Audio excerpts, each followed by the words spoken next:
Science Counselor at the German Embassy. I'm from the German Ministry of Science and Education, detached to the Foreign Ministry, now here at the Brazilian Embassy.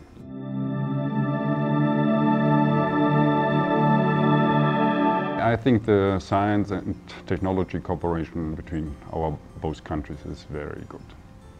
My guess is around about 1,000 projects with different science and deepness, but which is quite a lot. No? I would say all major German science organizations are here in Brazil, active. They have partners, sometimes even 3, 4, 5 different partners, and working in all fields of scientific cooperation.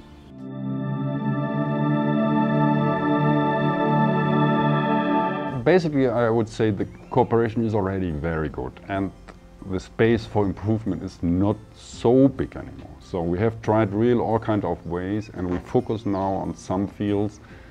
I'll give you one example. The German, they built it up a German Innovation and Science House in Sao Paulo.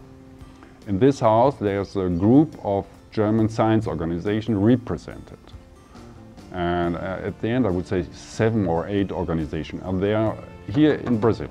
And these people working permanently with all kinds of Brazilian scientists together.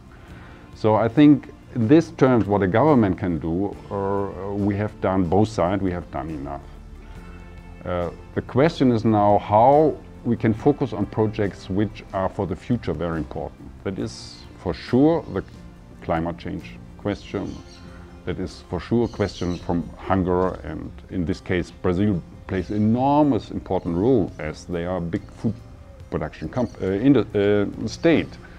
And other fields are higher education cooperation.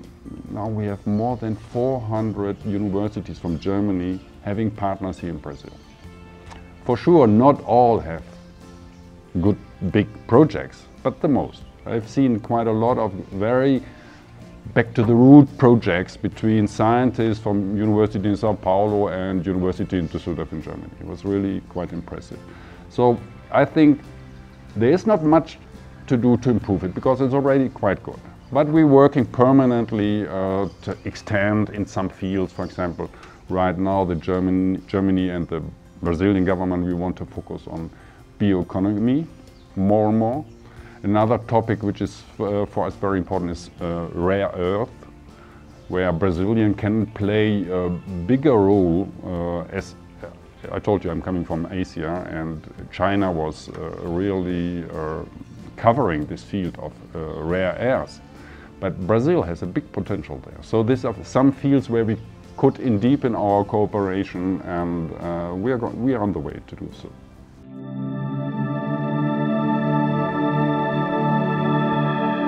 We have a good example also here in Brazil, which is the program Science Sans Frontières.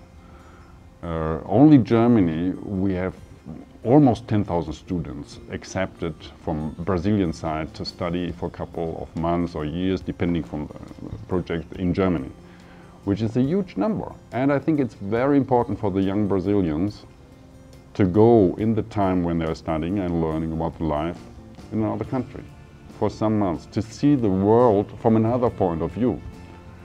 And in this sense, I think the Brazilian government made a big effort, and I think it will be a very successful project. Because there's people coming back to Brazil, and they start to work as scientists, or they start to work as a mayor in a city, or they start to work as a governor. And they have this international experience.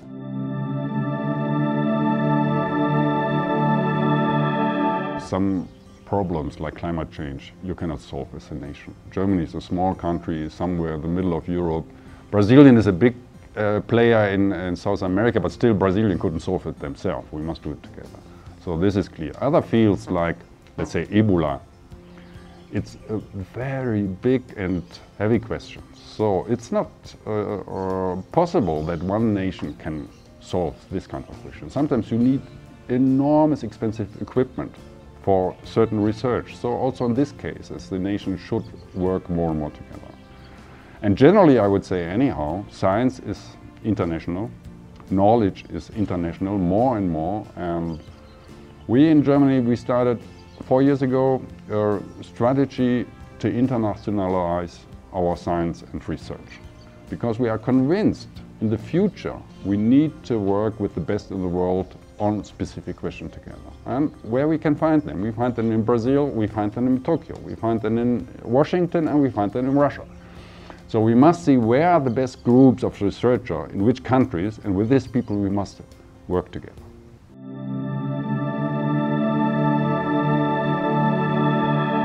Science nowadays is international, and you can't really work in your laboratory in your own like a philosopher 200 years ago.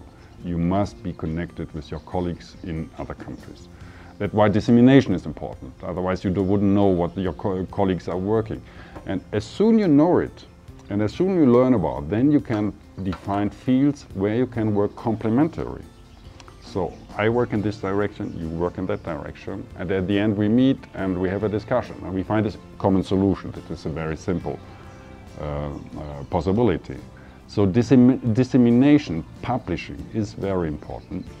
And on top, nowadays, at least in Germany, but I think also more and more in Brazil, the reputation of a scientist is also counted by the number of his publication and the quality of his publication. So if you don't publish your results in science journals or in internet-based information system as we have here, then you cannot get the acknowledgement which you need as a scientist.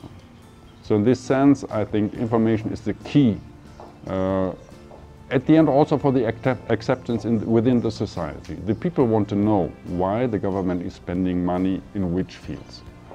And they have a right, it's their taxpayers' money, so the government always must report to the people back. So we have done this and we have done that project. And sometimes it's so obvious. For example, I'll give you another nice example.